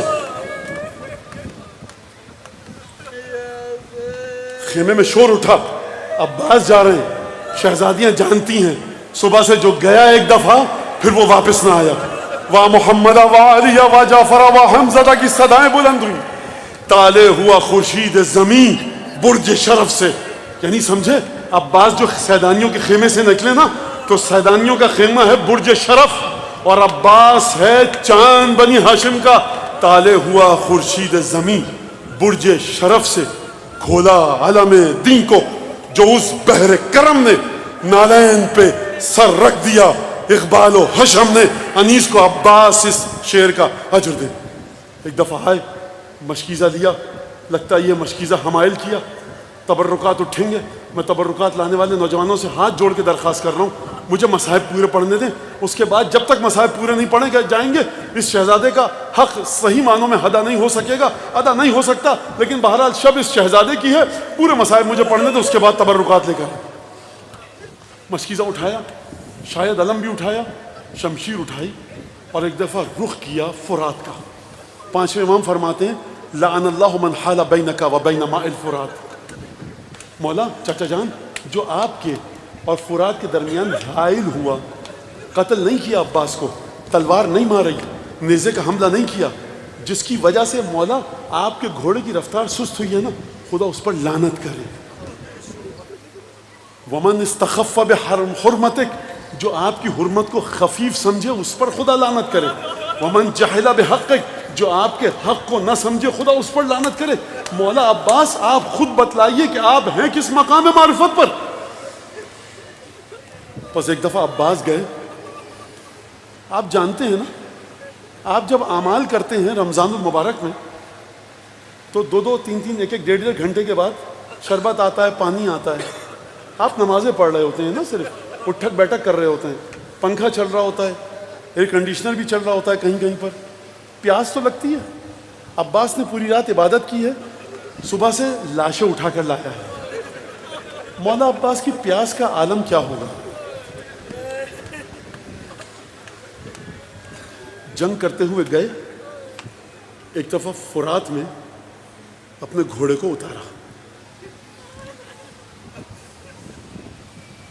جب فرات میں گھوڑے کو اتارا، مشکیزہ بھرا، کسی میں نزدیک آنے کی ہمت نہیں. ایک دفعہ یہ مورخ کا جملہ ہے، یہ روایت نہیں ہے.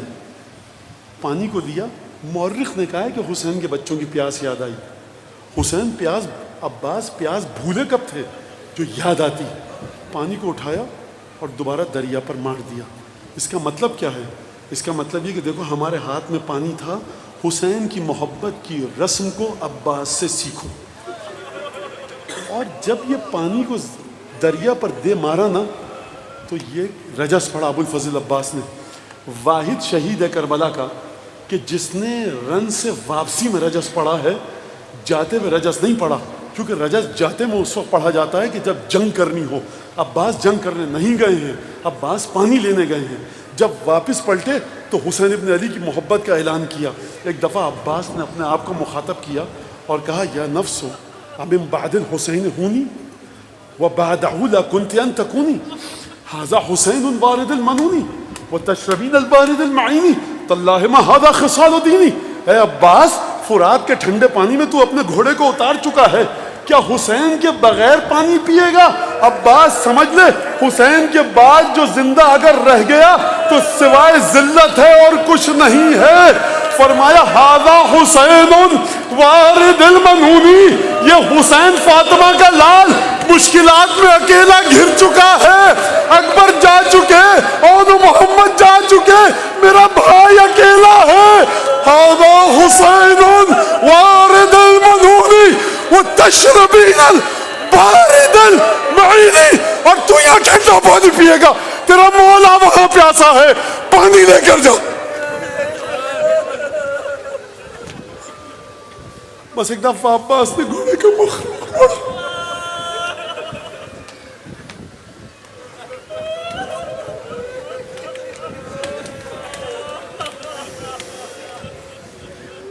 کھجور کے درختوں کی اوٹ لے کر عباس نے خیام حسینی کا رخ کیا.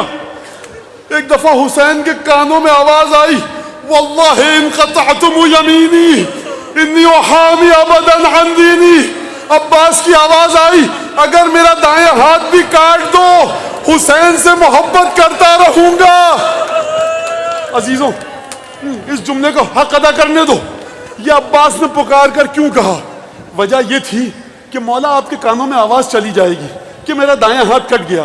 جب آپ میرے لاشے پر آئیں گے نا, اگر پہلے سے پتہ چل گیا نا تو میں نہیں چاہتا کہ فرزند فاطمہ کے دل کو دھچکا پہنچے.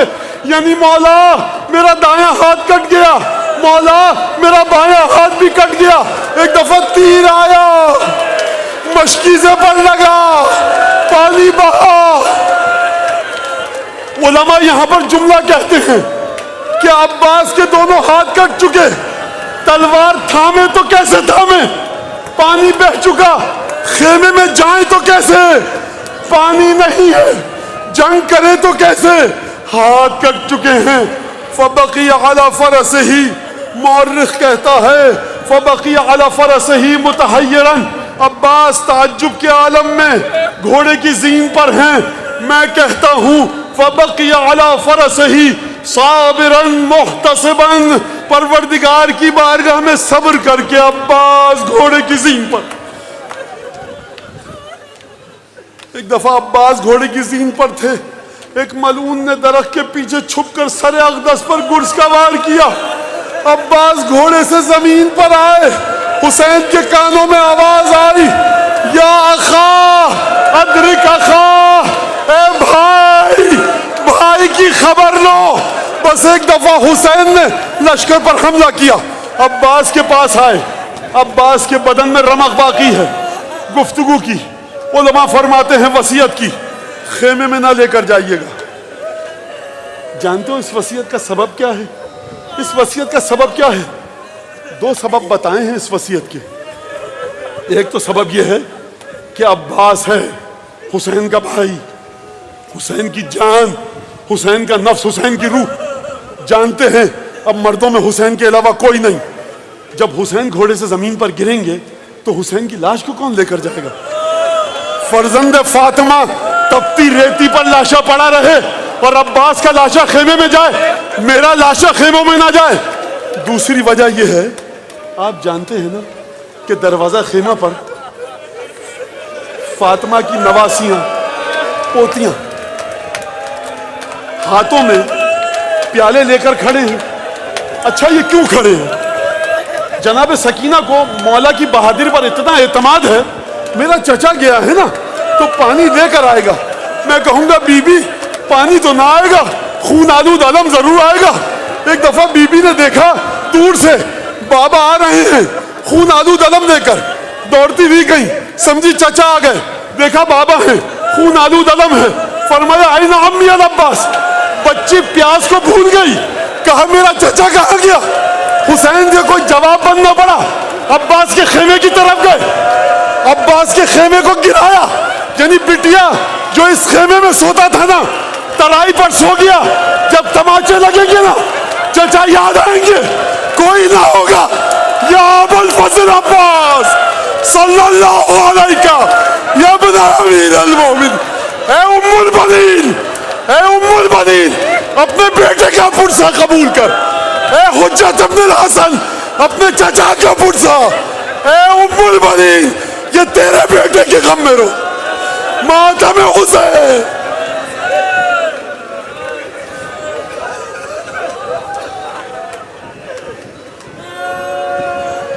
جو آئے برادر, جو دائے برادر, جو آئے برادر, شہدائے برادر. بھائی عباس کہاں سے تمہیں